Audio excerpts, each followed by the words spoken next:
There comes a point in life when it feels like you're sitting in a courtroom and nobody else is on trial, just you. The prosecutor has been preparing the case for years.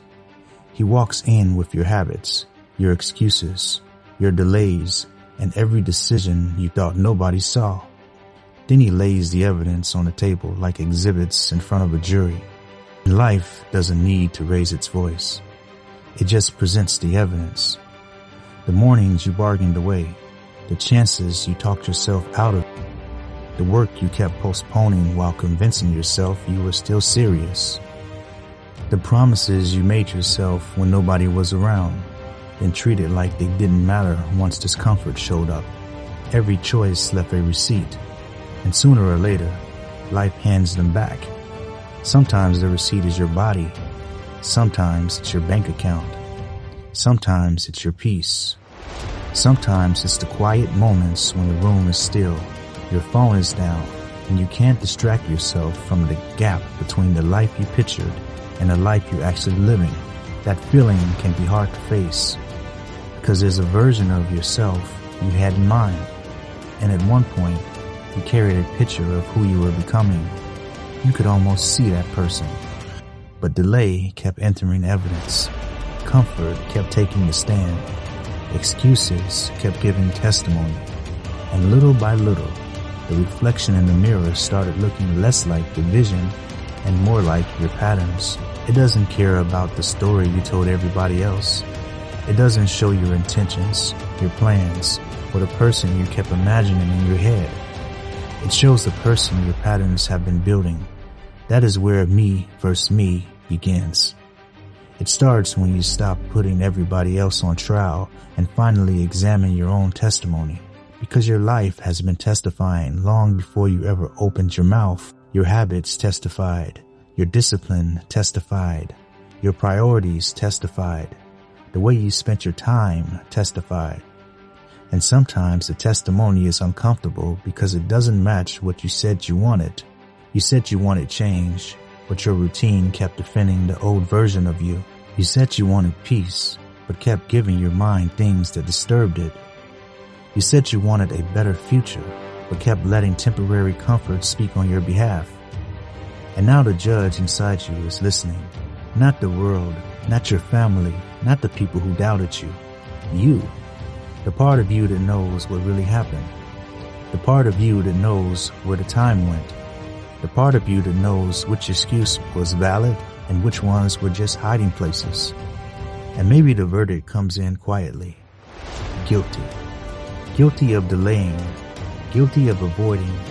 Guilty of knowing better and still choosing what was familiar. Guilty of letting the days turn into months while telling yourself you still had time. But being found guilty of wasting time does not mean you are sentenced to waste the rest of your life. That matters, because regret can make a person feel like the case is already closed, like too much time is gone, like too many chances have been missed, like the person they could have become is no longer available, but you are still breathing. And as long as you are still here, the final sentence has not been written. The evidence is not here to bury you. It is here to show you what has to change. And this is where the case can turn. You don't need a press conference for your comeback. You don't need to walk into every room giving a closing argument about how serious you are now. The mirror is not waiting on a speech. Your future is not asking for an explanation. It is asking for exhibits. Something it can point to and say, this is different. Because your past may have enough evidence to find you guilty, but it does not have the authority to execute your future. The judge may see delays. The excuses may be on the record. The receipts may be sitting right there on the table, but you are not sentenced to life as the person you used to be. There can still be a stay in the sentence. There can still be mercy in the middle of mess. Not a pardon that pretends nothing happened, but a chance to walk out of the courtroom with a different responsibility of your life. Now the record has to change. Not with noise, with proof. A promise kept when nobody checks on you. A better decision made while the old habits is still calling your name. An hour protected instead of wasted. A moment where you stop defending the version of you It keeps damaging the life you say you want. That is how the case begins to shift. Not all at once, but enough for you to know something is different. You start trusting yourself again because your actions are no longer testifying against you. Your reflection starts to feel less like an accusation and more like a reminder that you are becoming responsible for what you see. And that's the part most people miss. This fight is not about hating yourself. It is about no longer protecting the version of you that keeps costing you your future. It is about looking at the receipts without pretending they are not yours. It is about hearing the testimonies of your own life and deciding that the same evidence will not keep showing up year after year. Because 6 months from now, life is going to hand you another receipt. The question is, what will it say? Will it show the same delays, the same excuses, the same patterns, the same private disappointment? Or will it show that something changed when you finally stopped defending what was damaging you? That is the private case. Me versus me. The reflection on the witness stand.